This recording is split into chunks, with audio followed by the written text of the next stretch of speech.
ஒரு பழைய வீட்டில் ஆராவும் பாட்டியும் வசித்து வந்தார்கள். ஒரு நாள் பலமாக மழை பெய்தது. மழை நீர் வீட்டின் கூரையிலிருந்து சொட்டி சொட்டி வீட்டுக்குள் விழுந்தது.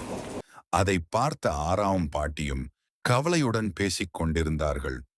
பாட்டி, இப்படியே மழை பெய்துகிட்டே இருந்தா நம்ம வீடு இடிஞ்சிரும் போல இருக்கே என்று ஆரா சொன்னாள். பாட்டியும் சோகமாக, ஆமா ஆரா, வீடு ரொம்ப பழையதா இருக்கு.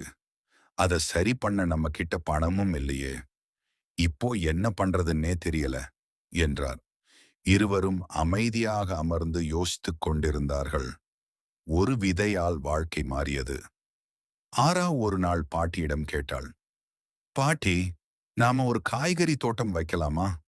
அதுக்கு பாட்டி, சாப்பாட்டுக்கே கஷ்டமா இருக்குது, அதையும் செலவு பண்ணிட்டா நாம என்ன பண்றது என்றார். ஆனால் ஆரா விடவில்லை. நாம தோட்டம் வச்சா அதுல கிடைக்கிற காய்கறிகளை நாமே சமைச்சு சாப்பிடலாம் பாட்டி என்றாள். ஆரா சொன்னது பாட்டிக்கு மிகவும் பிடித்திருந்தது. பாட்டி தன்னிடம் இருந்த 5 ரூபாயை கொடுத்து காய்கறி விதைகள் வாங்கி வரச் சொன்னார். ஆராவும் விதைகள் வாங்கி வந்தாள். அடுத்த நாள் வீட்டின் பக்கத்தில் இருந்த சிறிய இடத்தில் பாட்டியும் ஆராவும் சேர்ந்து விதைகளை விதைத்தார்கள். ஆரா தினமும் ஆர்வமாக செடிகள் வளர்ந்து விட்டதா என்று பார்த்து கொண்டே இருந்தாள். ஆனால் சில நாட்கள் எதுவும் தெரியவில்லை. ஒரு நாள் காலை ஆரா தூங்கிக் கொண்டிருந்த போது பாட்டி அவளை எழுப்பி, ஆரா, வெளியே வந்து பாரு என்றார். ஆரா வெளியே வந்தாள்.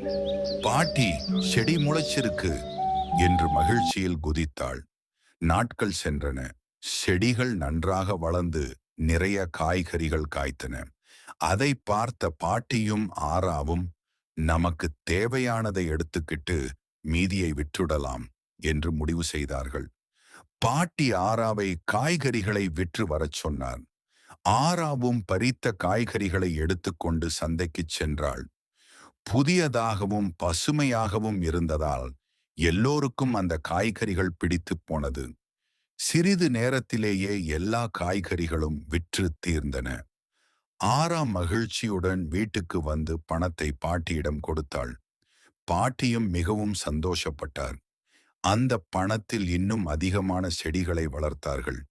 அதிக காய்கறிகள் கிடைத்ததால் வருமானமும் அதிகரித்தது. கொஞ்சம் கொஞ்சமாக சேமித்த பணத்தில் ஒரு புதிய வீட்டை கட்டினார்கள்.